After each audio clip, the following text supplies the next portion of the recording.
Welcome back to Fig and Farm at Home. I am so glad you're here. If you are new here, hey, I'm Danny. I am the host here, and I am so glad that you're listening today. Today is a little bit different of a conversation. It's a second part of a 3-part series because we are in a brand new year. So this series is called New Year, New You. And we're taking just a teeny tiny little pivot today, talking about this little whisper you might hear that tells you or nudges you to do something different, to try something new, to be brave in a new way. And I can't wait to dive in so that you might be encouraged to take stock and inventory of that whisper you might be hearing, to try something different, to try something new. Whether it is a hobby, it is a job, it is writing a book, it is pursuing a dream that you've always had on your heart, whatever that is, I hope that you get encouragement from today's show. I'm sitting down with Stefanie Gass, the host of the Stefanie Gass Show. She is my coach and mentor, and she is a wealth of knowledge when it comes to taking action and following your dreams. But it's not just dream making we're talking about. She is a CEO, she's a wife, boy mom, coffee lover, and a PJs all day enthusiast. She helps women get clear on their niche, start a podcast, and grow a successful online business God's way. She's the host of the top 0.5% globally ranked podcast for Christian entrepreneurs, the Stefanie Gass Show. She believes it's possible to partner with God to create impact and income without sacrificing or buying into social media hustle. You are in for a real treat today, friends. Sit back, enjoy, get out your pen and paper because you're going to want to take notes. Enjoy today's show. We grew up with the phrase, home is where the heart is, but our culture has shifted and now the message is, home should be Pinterest perfect. I'm calling BS on that message. Home, it's not about the stuff, it's about the story. And whether you know it or not, your home is a reflection of you and is already saying something. So what is it that you want it to say? Hey, I'm Danny, a former first grade teacher turned home decorator. Going from a dual income to a single income so I could stay home with my babies meant budget, like ramen eating, Goodwill shopping budget. And I learned a few things along the way, like how to bring big style to your home without breaking the bank. And I'm sharing it all with you. Tips, tricks, decor, and design advice so you can learn to tell your story with your style, where you can start living free from the Pinterest perfect trap and start living a life of intention. Welcome to Fig and Farm at Home, where we design happy living and where it doesn't have to be perfect to be beautiful. Hey, Steph, thanks so much for joining me on the Fig and Farm at Home podcast. Hi, Danny. Thanks for having me. You're welcome. So the reason I wanted to talk to you today is because I have been hearing over the course of the last year from a lot of my listeners about this idea of they're kind of done with their 9-to-5 job. They're a little bit bored, they're a little bit angsty, and they have this teeny tiny whisper on their heart, this thing that is nudging them forward a little bit. And I know both you and I have felt that nudging, and that we're calling it a calling. I believe it was a calling for me to start this podcast. And serve these mamas. But I've wondered, I've stopped myself from speaking to them about what to do other than just jump. So I wanted you to speak from your expertise. But before we do that, can you tell my listeners who you are and why maybe you are the expert on this? Sure. So I'm so excited to have this conversation with you guys today. And I'm Stefanie Gass, like Danny mentioned, and I help women grow their online businesses so that they can honestly make money online doing what they absolutely love. And so I have a podcast called the Stefanie Gass Show. And I have coined this as like the go-to podcast for online business for Christian women. And how we got there is I started this coaching business about 4 years ago. I had started my podcast and people kept knocking on the door, like, do you coach? Do you coach? Do you coach? And I said, I guess let's try it out. So I started sitting with women, and after hundreds of these calls, came to discover that every one of these women had this thing that they felt they were supposed to do, but they couldn't quite put their finger on it.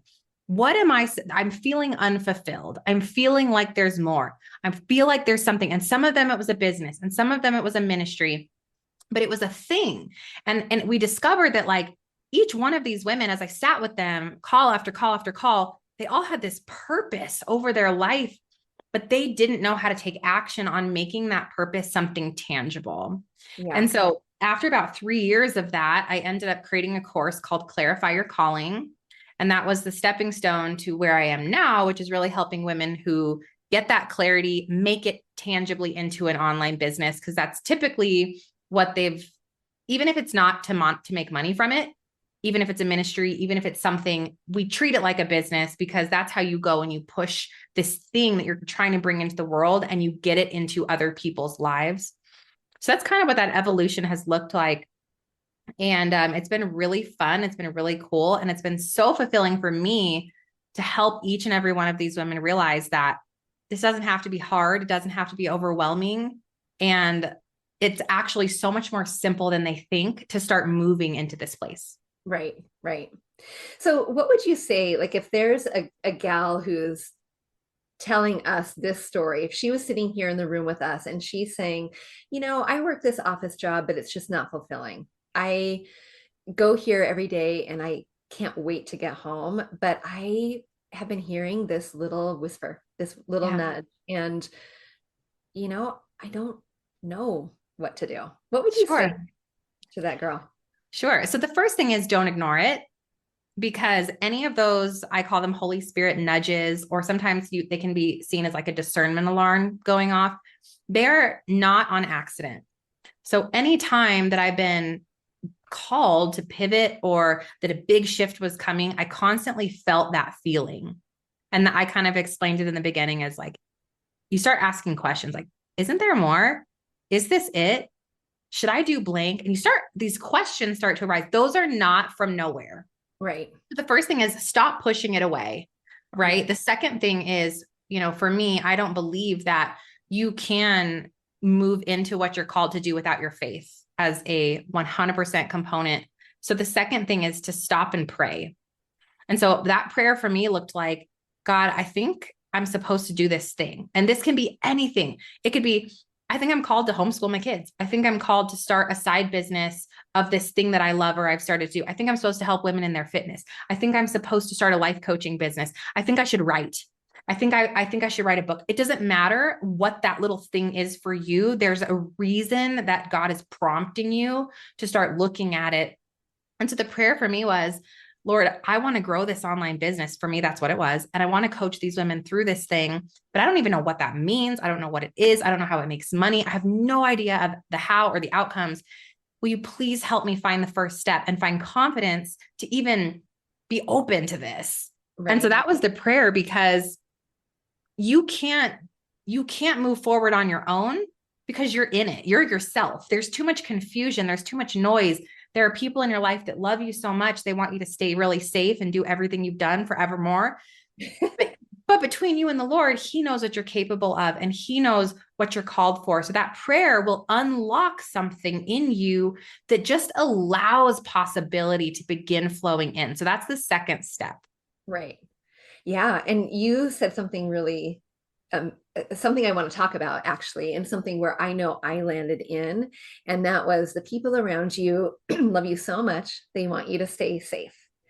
And then there is that like, oh crud, this is scary. It's terrifying. Scary to go outside of your comfort zone, and it's scary to extend yourself. And what if you fail? What if you fall? Yeah. What would you what would you say to that girl? I would say that you will fail. You will fall. This will feel uncomfortable. There's no great success story. There's no person that you look up to in your life. There's no one even in scripture that didn't have to walk through something that felt uncomfortable, that felt almost impossible even, and that made no sense. Yeah. Right. Like, lay down your fishing rod and come fish for men. Like, excuse me, Lord? Like, I'm supposed to quit doing what I've always done to go do this thing I've never done. Right. Can you imagine? And like this, there's no prep, there's no training, there's nothing. It's a go command. And this is often what we hear when we're moving into our calling. You will feel fear, and you will feel uncomfortable, and you will be lacking in courage, but that's almost the clue. Yeah. that you're onto something. And this is where your faith will be tested, because this is where that trust factor comes in, and it comes in hard. Like, are you going to trust God to see you through these next few steps until it makes sense? Right. There's no way that it makes sense. I heard in 2018, I have a really long story of lots and lots of failures on my seeking my calling journey. But in 2018, I had a prophetic dream, and it said, start a podcast. I didn't even really know what my brand was yet. I didn't have the right title. I didn't know who really I was even helping and how. And it was so clear and it was so divine that I said, okay. And I plugged it in, and I just started talking, and God, in that first year alone, 100,000 downloads, tens of thousands of women in the community. People started asking for coaching. I didn't need to know the how, because he had already paved the way. Yeah. So please lean into that fear and just try to focus on one day at a time. So that's really that resistance that comes in. And then the third step, once you're like, okay, I'm available to lean into like whatever this thing is that God's calling me to do. I don't know if it makes sense. I don't know how. Probably you don't have the money to make that happen. Right. It's going to have to seem impossible, because that's where he creates the possible. So just know it's right where you're supposed to be. It's the messy middle. Welcome to it. You're going to live there for a while. Right. You're going to live there for a while. So that third step is to inventory, because now we got to figure out, what is it? How do I take those first few steps? I really want to encourage you not to look at some big, weird, audacious outcome. Yeah. For example, like, okay, I want to leave this corporate job and become a food coach, for example. Okay, that's great, but that's a really big, scary, audacious thing that is going to make absolutely no sense today, right? Right. So for me, I might encourage my students to, hey, let's inventory. If you were to just start doing some stuff with the food coaching for fun for now, and you were to start growing an audience there and playing with the solutions that you have, what would step one be? Right. And we kind of start tiptoeing into like, we want to inventory the first 3 steps, and we just want to stay in the first 3 steps for a while, a few months. Because if we start chasing this big, scary, weird, audacious goal, first of all, you don't even know what your business or brand will be. Right. You've got to play with the marketing and messaging, and then you're going to feel like a failure when you don't leave the job in 90 days, because that's not realistic. Right. And it's anybody that's telling you that is not telling you the truth. Right. Yeah. It's like the idea of, hey, if your audacious goal is I'm going to run a marathon, and your first step isn't buying the shoes, your first step is going to run the marathon, that would be incredibly intimidating. And you probably would fail and fall and really hurt yourself. But if I bought the shoes and then ran around the block the first day. Yes, Danny. And then ran around the block the second day, then you can build yourself up. And I think what I'm hearing you say is that is the same thing that you would do if you're chasing this little dream. Any little dream. I love that so much. Keep focused on that first 1 to 3 steps. So that's all you have to do when in the inventory phase is, what are my first 3 steps here? And even if it feels muddy, you're like, am I going to run a marathon, or am I going to teach, or am I going to run a half marathon, or am I going to be a power walker? Or like, you don't know, but all you know is you should buy the shoes and you should go around the block. That's what you know right now. Right. So write down, like, here's what I know right now. And here's step 1 and maybe step 2 and maybe step 3. And you go start. That's it. Okay. Yeah. So then the next step and final step and just kind of getting this whole process going is you've got to take action. So here's where, the step, I got to buy the shoes. I'm going to run around the block. But you're like, maybe next week, maybe next month. It's cold outside. I'm kind of feeling a little puffy right now. I'm going to wait till I get in shape to run around the block. You guys, right? Like, I want to homeschool my kids, but maybe next year, maybe when they're 1 more year older, maybe, and there's all these maybes and whens are coming into your vocabulary, and you're finding all these excuses and reasons why now is not the time. Right. And I'm here to tell you that as soon as you have written on your paper, which I hope that you pause this episode and do it now, or as soon as Danny and I are done, that you sit down and you get out that pen, and first you pray, ask the Lord about it, and then you're inventorying your 3 steps. And as soon as that pen tells you what step 1 is, tomorrow, even today or tomorrow, go begin step one, because your life does not settle down.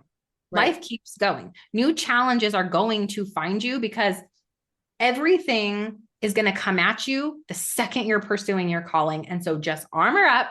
Psalms 91:1, armor up in with God, walk this out beside him, and just know you are unavailable for anything to take you off the track of step one. Right. Not the end, this big scary end result. We don't even have to look at that right now, but just step one. And you've got to take action. You're going to go out and you're going to buy the running shoes. That's all you got to do today. So then you're going to come back to your paper and say, step 2 said, run around the block. I'm going to do that today, or I'm going to do that tomorrow. Yeah. And you're going to come back to your paper and say, what is step 3? Maybe it says run around the block plus 10 more steps the next day, Right. you know, and that's it. And that's all. And there's no pressure. I think a few permission slips as well. No pressure.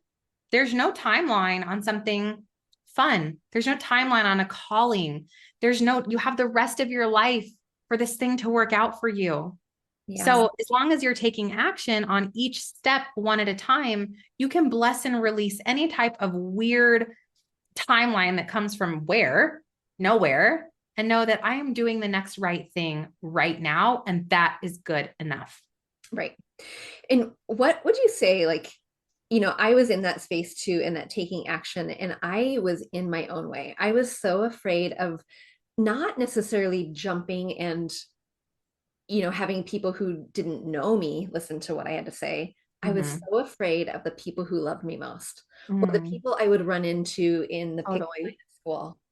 And that was terrifying. Like, what would you say to encourage these women to say, look beyond that. Don't worry about the people who are.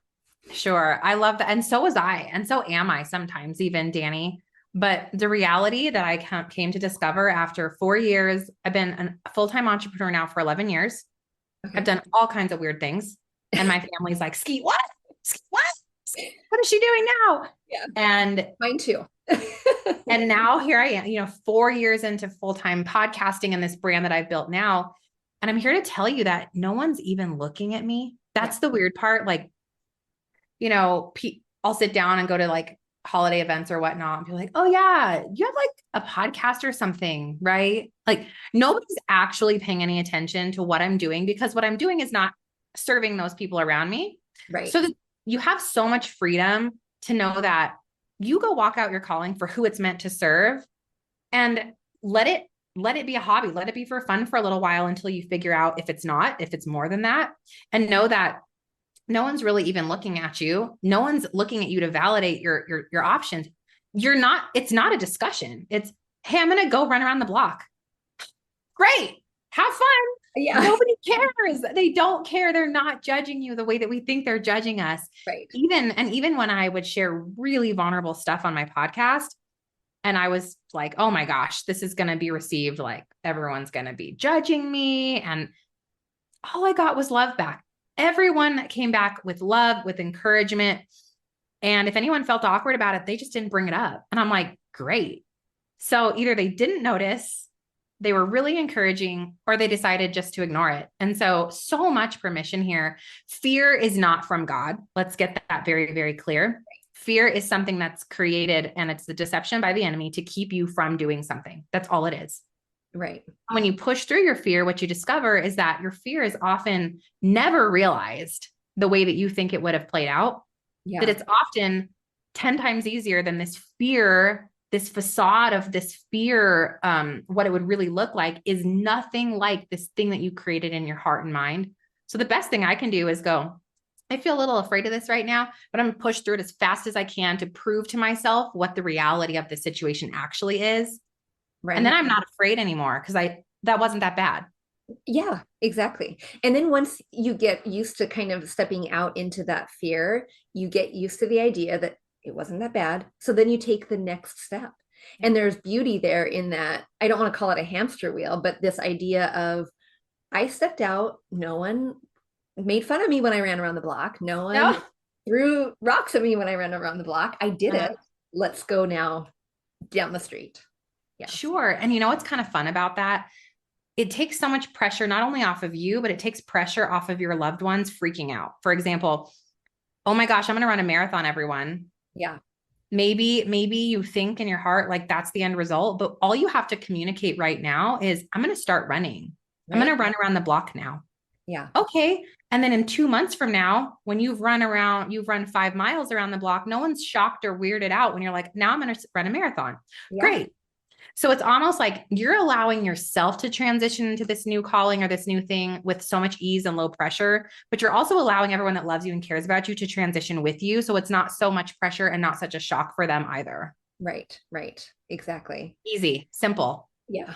And how do you discern, like, I mean, I know you mentioned too that, if you hear this little nudge, if you hear this little whisper, the first step was to just lean into it and not ignore it.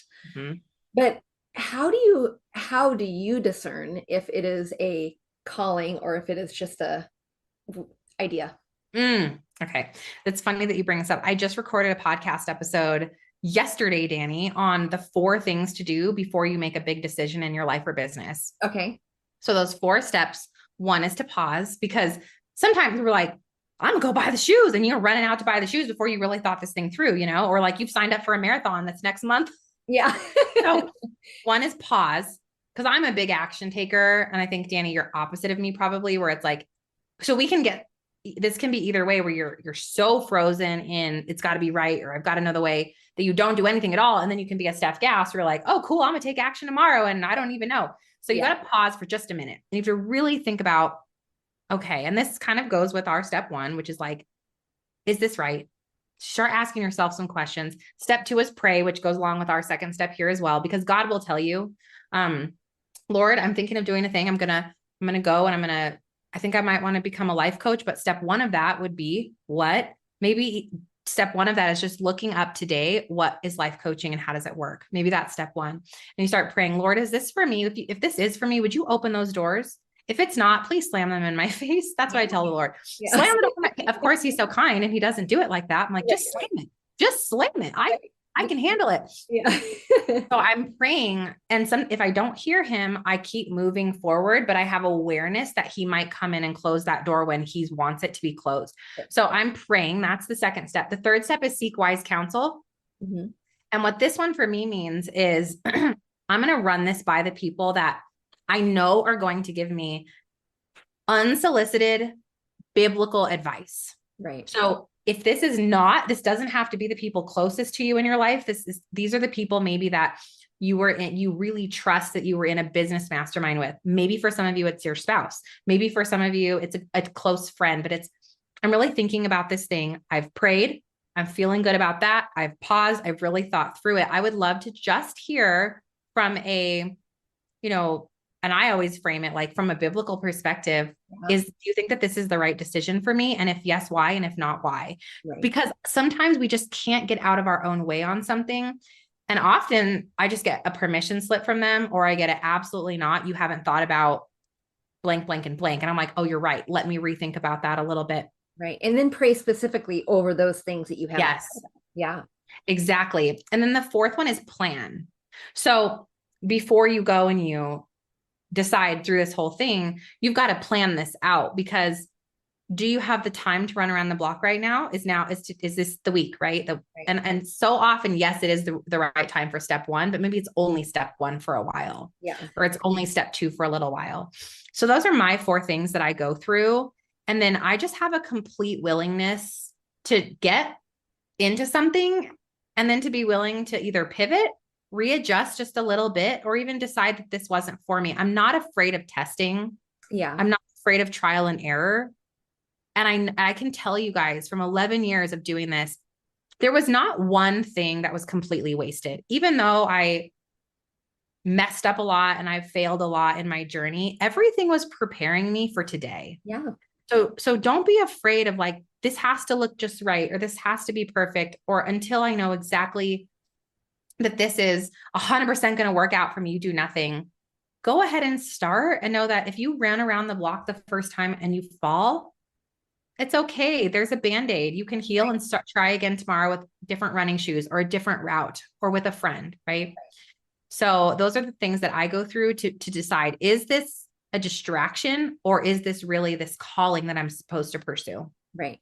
And, one of the things, Steph, I tell, even all of my clients is, when they're wanting these big changes in their homes is really, Yeah. what is the worst that can happen? And I think that this is so applicable here too. What is the worst that can happen? You just mentioned you could fall and trip, which I've done when I've gone running, and Yep. it doesn't feel very good, but I just put the Band-Aid on and dust myself off, and here I go. Yep. And what really is the worst that can happen? Yeah. Nothing. The worst that can happen is you're this much closer to something that God wouldn't have planted it in your heart if there wasn't something there. So you're going to be inching yourself forward. Maybe it's not as fast as you want. Yeah. Maybe it's not as easy as you want, but none of those are promised. It's that you're called to do a thing. That is the clear 100%. We know this to be true.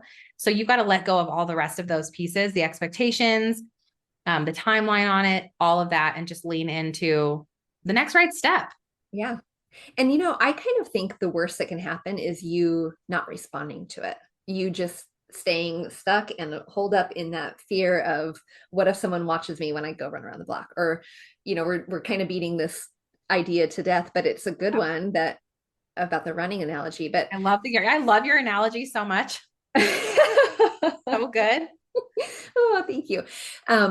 But really staying stuck in that fear and not moving forward, because, you know, we only live this life once, right? We only get this one opportunity. And so if we are feeling that little nudge, that little whisper, I absolutely agree. Lean into it, because what is the worst that can happen? Yeah. Yeah. So if people are wanting to connect with you a little bit more and learn from you, from Clarify Your Calling, what does that look like? What would they learn there? So I actually have a free workshop, which is where I would get started. If you're like, I think I have this calling, but I'm not exactly sure how to realize it, how to find those first 3 steps, how it makes sense, whether it be some type of ministry or business or just big decision in your life. And that would be a great place to start. It's free. It's about 45 minutes long. And that free workshop is freeclarityworkshop.com. So you guys can do that. I do have a course as well, if that's something you want to pursue, but start with the free class just to meet me and see, what does this method really look like to dig through and find out my calling. And then the last place that you can come and just learn more about what this might look like, hear lots of success stories from people, is my podcast, which is the Stefanie Gass Show. And that's STEFANIEGASS, the Stefanie Gass Show, anywhere you listen to podcasts. And then just pray, lean in, because there are answers for you. Yeah. I love it. And sometimes those answers are like the neon light, right? Yes. The slamming door. And sometimes those answers are just as simple as those little whispers that my mamas are hearing and asking about. Those little tugs, those little Holy Spirit nudges. Yeah. Lean in. Yep. I prefer the neon light, to be quite honest. Me too. Don't we all? Just tell me. I'm like, do you mind? I would love a big booming voice of God to tell me exactly what to do right now, but that's not how he works, because the whole thing is that we will trust him. And so we have to trust him by, have faith by things unseen. We have to lean in and go, I don't know the way, but that's part of this whole thing, is learning to trust a little bit deeper without knowing exactly how it's going to all make sense. Exactly.